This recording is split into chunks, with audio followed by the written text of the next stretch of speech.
My name is Julia Mancuso, and I grew up in Squaw Valley, California.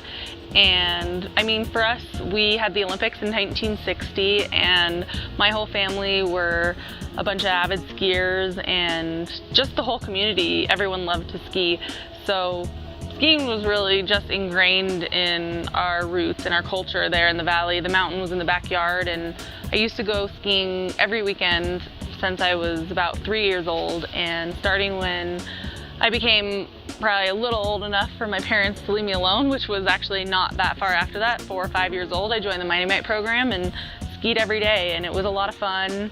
I guess I got into racing when I was 8 or 9, and we always had been a little bit introduced, and I always saw all the older kids racing around, so the moment I got to race was just a lot of fun. And my sister's 4 years older than me, and I just really looked up to her. She was also a really fast ski racer, an incredible skier, and I just remember wanting to hang out with the older kids and beat them in skiing. And you know, Squaw is such a unique place where there's not only a bunch of ski racers, but a bunch of free skiers as well. So, you know, that element really came into play in my career, and I loved going free skiing, and we would ski until the mountain was closed. After training was over, we'd go get more runs in, and yeah, I just loved it. I never really knew about the World Cup Tour or what exactly skiing would mean to me in my life. So, you know, when I started to travel a little more, that was about 14, 15, and my first international races were when I was 15, and I started to compete and actually do really well in those races, and that's kind of when I realized, hey, maybe this is something that I'm not going to actually go to college yet and do, but stay skiing and see where this brings me. And at that point, we knew the Olympics were in Salt Lake City in 2002, so that was kind of my goal when I was 15. In a couple years, the Olympics would be on home turf, and I really wanted to make it, and so that was my next big focus. Things on the World Cup definitely didn't come easy for me. It took me a lot of years to really feel comfortable, and I really miss my friends. I enjoyed growing up in Tahoe, and all of a sudden I was traveling, and those times that I felt were my best moments of my life were away from home now and traveling and away from my friends. So it took a while for me to become really comfortable, and I still had a lot of success at kind of the junior level, Junior World Championships and Europa Cups, but it was really hard for me to break onto the World Cup. When things aren't going well, I have to remember, you know, what I'm doing, spending time on the road, just instead of the disadvantages, the advantages, like if I'm in an amazing ski town in Italy, to make sure that I experience everything, the culture, the cuisine, the hotels, and kind of take a step back from really my main purpose. But once I find that love for skiing again and go free skiing and not really worry about the results, that's when everything seems to come back together for me. And I started having success once I felt more comfortable in Europe, when I got a car so I could get around to wherever I needed to go, and an apartment so I didn't have to carry 5 bags with me all the time.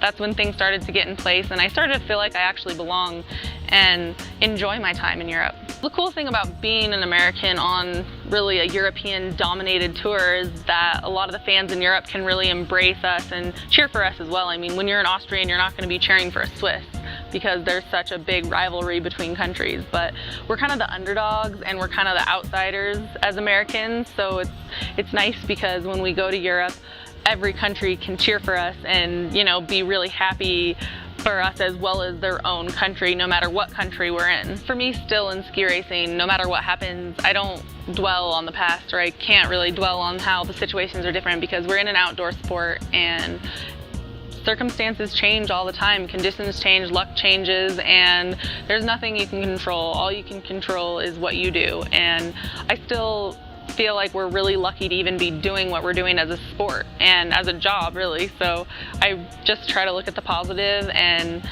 of course I get disappointed, but it's just forward thinking that keeps me going, and just looking ahead and being really thankful and gracious for all of the results I've had in the past, and just looking for everything that I can do better in the future. Winning in Moscow was huge for me because I was in Russia for one, and it was really, I was an underdog again. I wasn't a slalom skier, and I faced some really tough opponents like Lindsey Vonn, and I kicked her butt. So that was kind of cool too, head to head with my biggest rivalry. And I mean, the people, just more the country of Russia is very unique and interesting, and it was really cool to go there and get a feel for what it's going to be like during the Olympics. So keep up with me on my journey to Sochi through Facebook, and of course cheering me on through Universal Sports, and see you in Sochi.